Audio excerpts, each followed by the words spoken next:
Hey, this is Jason Moss with the Georgia Manufacturing Alliance.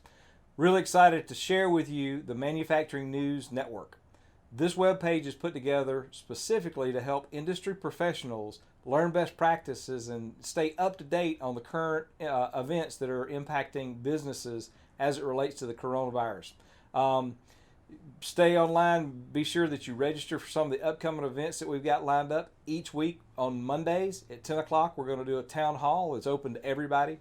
Uh, 2 o'clock on Mondays, we're going to be doing a task force call, primarily for companies that have resources that are available or they want to help and provide assistance in combating the coronavirus itself. Tuesday, Wednesday, and Thursday at 10 o'clock, we're going to be doing roundtable discussions on a variety of topics that, again, directly impact manufacturers.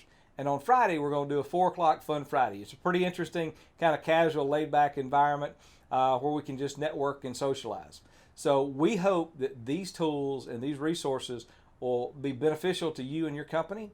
And we look forward to seeing you on some of the upcoming calls. Be sure you register online, and we'll look forward to seeing you on Zoom.